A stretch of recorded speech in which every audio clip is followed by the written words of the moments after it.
Hola, ¿qué tal? Buenas tardes. Mi nombre es Marlene Mercado. Soy estudiante del 7º semestre de la licenciatura en Parteria profesional por la Universidad Autónoma de Guerrero. Y en esta ocasión estamos en la unidad de aprendizaje de Asociación en Partería y en la actividad de hoy tenemos que platicar con una partera profesional. Hoy Angela Umoh nos está acompañando. Ella es partera aquí en Lethbridge. Y bueno, la entrevista va a ser un poco bilingüe. Voy a poner las preguntas en los banners aquí para que puedan ver de lo que estamos hablando y después voy a decirles un poquito de lo que ella nos está contando. ¿Ok? Hi, Angela. How are you? Hello. I'm good. How are you? Good. Tell me a little bit, how are you? Who are you? Yep, I am Angela. My name is Angela Umoh. I am a midwife working out of Lethbridge, Alberta. Been a midwife since 1997. Feels like I lost count. Um, yeah, Lethbridge is in Alberta. Alberta is in Canada. When the weather so far is not yet too cold, but it's getting there. I'm a mother of 4. I'm good. They're growing. And I love what I do. That's why I'm a midwife. I'm still a midwife. That's in a nutshell who I am. Yeah. Ella es, Angela es partera desde 1997 aquí en Alberta, en Canadá. You start in Nigeria, right? And then move here. Yeah. I was trained as a registered nurse, then as a midwife in Nigeria. I worked as a midwife in Nigeria for 12 years before I started my move. The first place I got to work as a midwife was the Bahamas. I worked as a midwife there for 4.5 years before my family and I immigrated to Canada. Right? Yeah. So on coming in here, we had to do the bridging program where you are reintegrated into system and shown the ropes of how it is done here. Mind you, in my country of training, midwives do take care of both high risk and low risk clients. In the Bahamas, we took care of both high risk and low risk clients. But on coming to Canada, it has to be purely low risk. So low risk. Doing that bridging program will help you to, integrate into the system, learn how to sit on your hand if something comes up, and learn what are those conditions that are classified not low risk. Yeah. So you can consult to transfer care or get other care provider involved in managing your clients throughout your care. So, and then here I am. I've been working as a midwife in this country since 2015. Okay. So 10 years. Okay, so ella es de Nigeria. Ella se entrenó ya como enfermera y estuvo trabajando alrededor de 12 años y después su familia y ella se mudaron a las Bahamas, donde estuvo como partera por 4 años y después aquí en Canadá para poder ejercer como partera. Y hay que hacer un programa donde te van enseñando cuáles son los estatutos o las referencias que tienes que utilizar, porque lo que comentaba es que en Nigeria ella era capaz de ver alto riesgo y bajo riesgo, mujeres embarazos, mujeres de alto riesgo y bajo riesgo, pero aquí en Canadá es solamente bajo riesgo, ¿no? Mujeres embarazadas sanas, que no tengan embarazos de alto riesgo. Es mamá de 4, tiene 4. Are all your 4 kids are girls, boys? Oh, I have 3 girls and a boy. Okay, and they are teenagers? No, they're adults now. Only the girl that is still 11, she's going to be 12 soon. So. Oh, yeah. So, la mayoría de ellos son adultos y solamente tiene una chiquita de 11 años. Okay, gracias. Thank you, Angela. Okay, so the first question that I have for you here is, could you describe what you consider to be your main labor rights as a professional midwife, if you consider that you have some rights, or how's the situation here in Canada? Well, Canada is not the same. It all depends on the province where the midwife finds herself or needs up to work, right? If I understand what labor rights is, you're talking about the rights that people have as employees. In this province, midwives are not employees.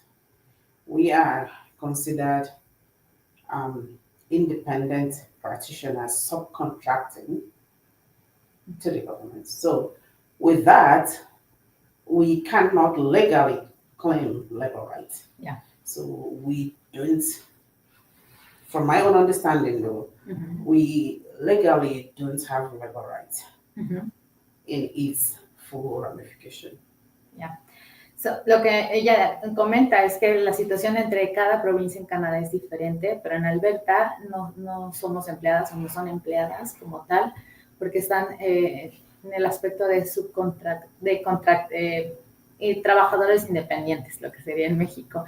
Entonces, eso obviamente hace que no se tengan derechos laborales, no haya cosas como todo lo que se llama antigüedad y todo que algunos otros trabajadores podrían tener. There might be some provinces, I know of Saskatchewan, I know of Manitoba, where midwives are employed. So those ones, they can be unionized, they can have labor rights, and they can have that avenue as negotiating or protecting or fighting for their labor rights. In Alberta, we don't have that privilege, I should say, from my own understanding, right? And we cannot legally claim that we have labor rights here in Alberta. Like, for example, the nurses. I understand the nurses The nurses are employed, so they are employed directly by the government. So those ones will have their labor rights, but not midwives. Okay. Unfortunately. I know. Okay, sí, entonces las parteras como son empleados independientes, obviamente no tienen derecho a tener tal vez un sindicato, alguien que haga negociaciones por mejores condiciones laborales, alguien que mejore a lo mejor el pago, solamente son lo que llaman cost of care, lo que se cubren y entonces de ahí pues se tienen que pagar impuestos y todo eso. Okay. There's something else you want to say about it? Do you feel that these policies are sufficient for midwives, or do you consider that could be a better situation for us out there? I mean, it took a long fight, a long work, a long negotiation, a long time for midwives to be incorporated into the system, for midwives to be accepted into the system and integrate into the healthcare in most of the provinces in Canada. Generally speaking, midwifery is still kind of new here. I would say most of the provinces got their registrations and licensing from the 90s, right? So based on that, this is the scope that they had, and this is the way they got themselves into the system, and this is how the system operates for them so far. So far, it's so good. At least we can freely practice and freely bring our clients in. Clients don't have to pay out of pocket to access midwifery care. So to date, it's still okay. It could be better. We could benefit more or give more too if we are fully encompassed, where we can proudly claim all those labor rights and privileges there. So far, what we have is not the best, but it wasn't where we started, right?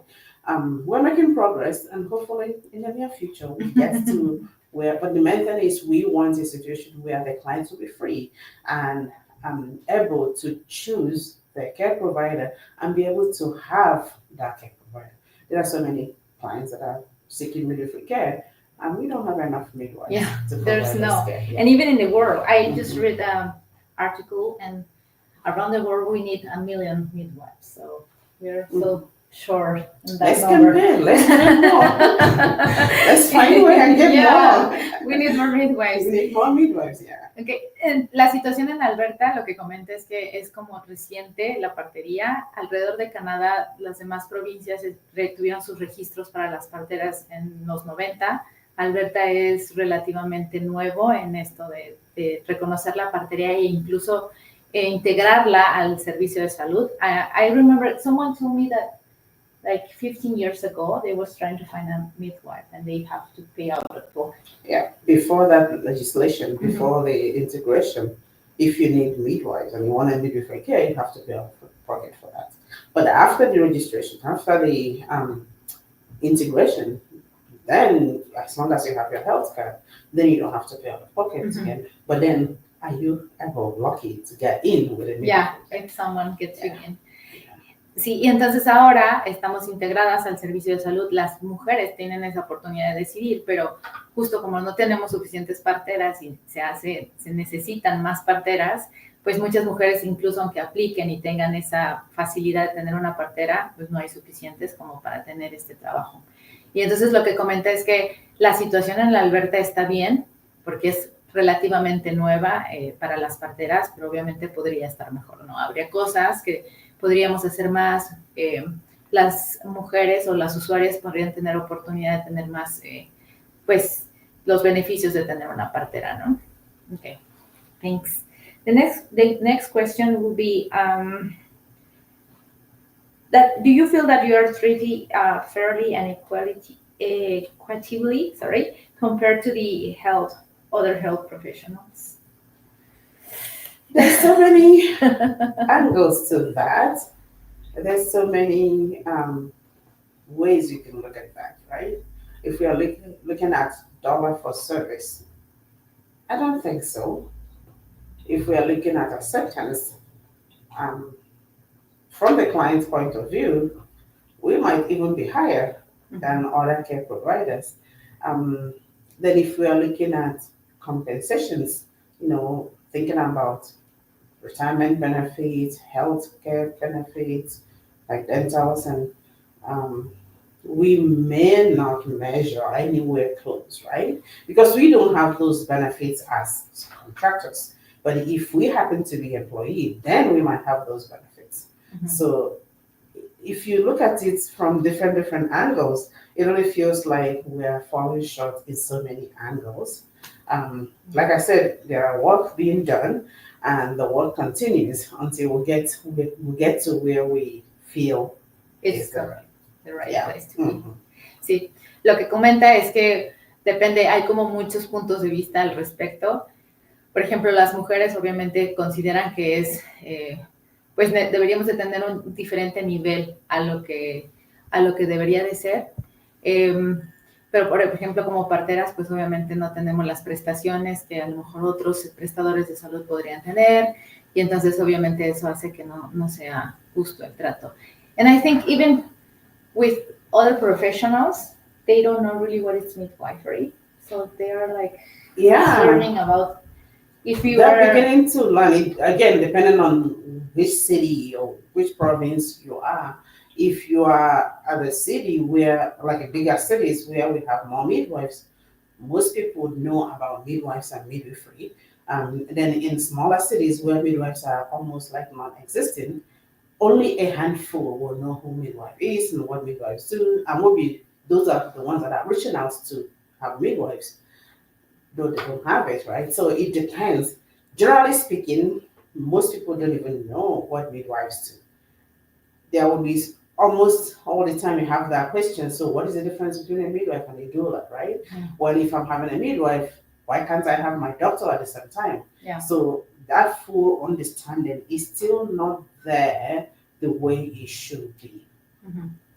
But then the resources to make that happen falls back on the midwives, who are not really fully paid for the work they do. So yeah. And it's funny because every time I tell people that I'm a midwife, oh, you mean a doula? And it's like, no, yeah. I'm a midwife. Yeah. Doula tells different things, and my scope is totally different. Mm-hmm. Yeah. And I don't know if in Nigeria, but in Mexico, if midwives are just from the mountains where nobody has any healthcare or options. Okay. But if you're in the city and you are trying to get a midwife, they're like, why? There's doctors around here. There's hospitals. Why do you want a midwife? Okay. I don't know if that's something you. No, it's the other way around. Like in Nigeria, we don't usually. I don't think I know much about doula or have met anybody that is doula. Family members take care of their people with lying labor, and you got all that support from your mothers, your other sisters who have the babies, and like family support, right? And midwives are widely known in Nigeria. Mm-hmm. They are widely known.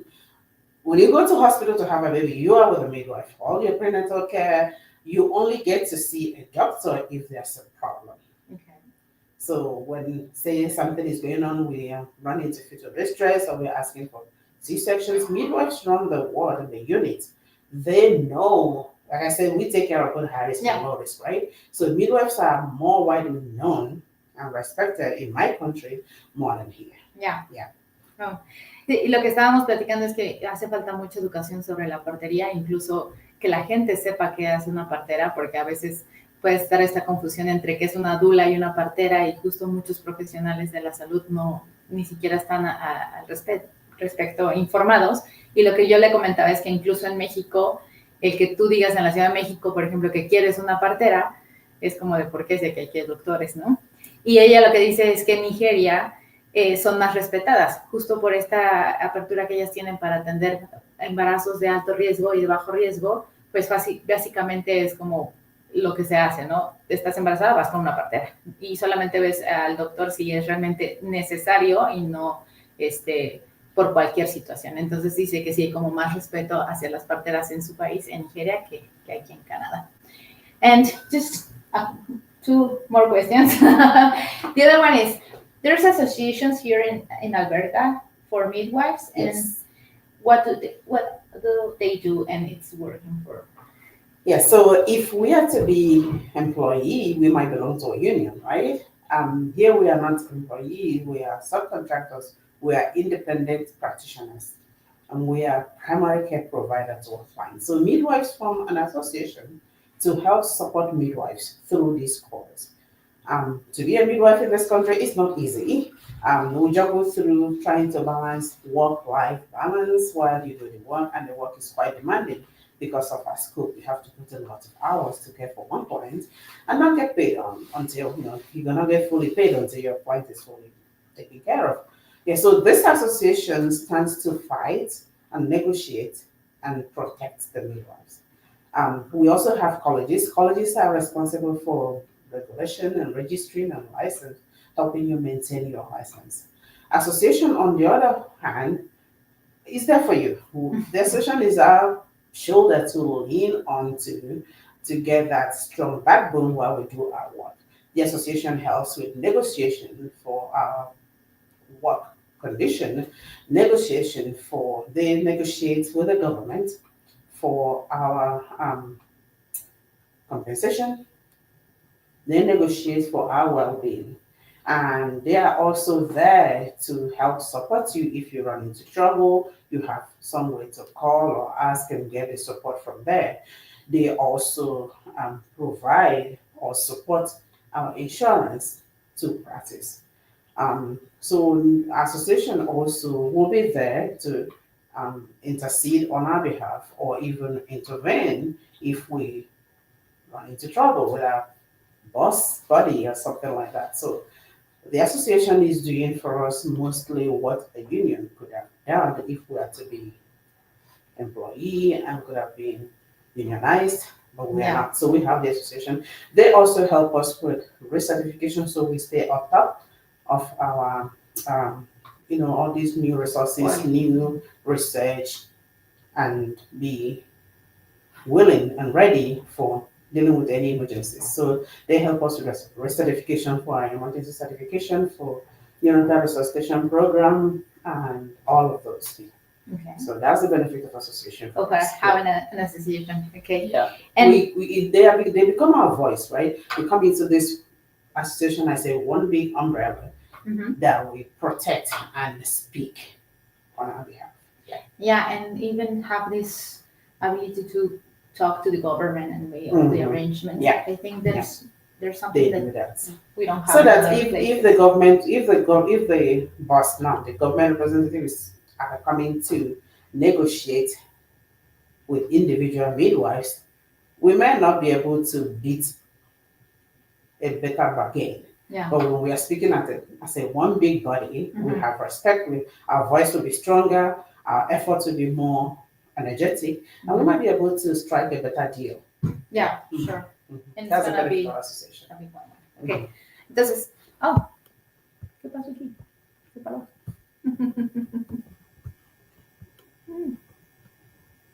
Okay. I don't know what happened. Yeah, close.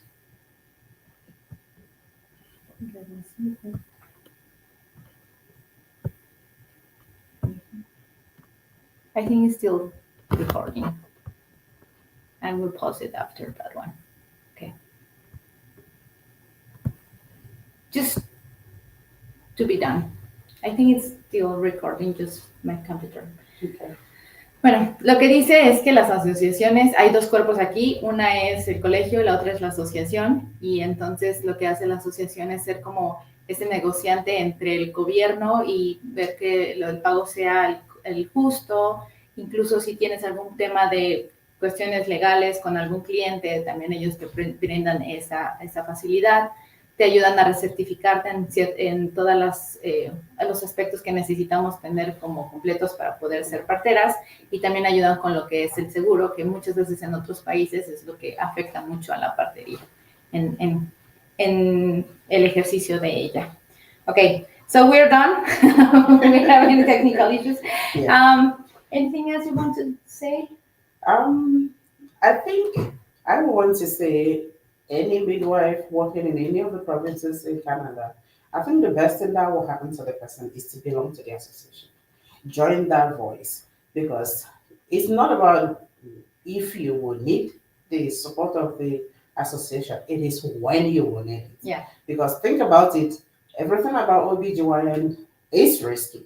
Mm-hmm. It's risky. So eventually, when it happens to you, if you ever get yourself having to deal with any litigation, it's a big one. Yeah. But if you have an association that could come in and help through your insurance and support you through walk you through, and moreover, there might be some times that you will have a case that will shake you to your bone.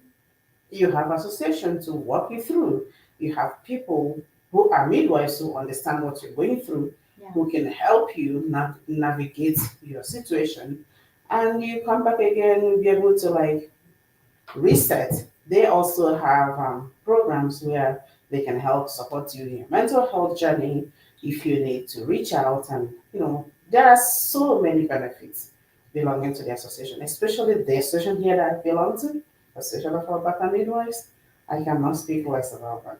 Yeah. Yeah, so join one and help train more midwives. Yeah. Let's get more people in. We need more midwives. We need more midwives. For sure. And yeah, I think it sometimes can be really challenging to go through some kind of things. Mm-hmm. And if you have the support of someone who's Yep.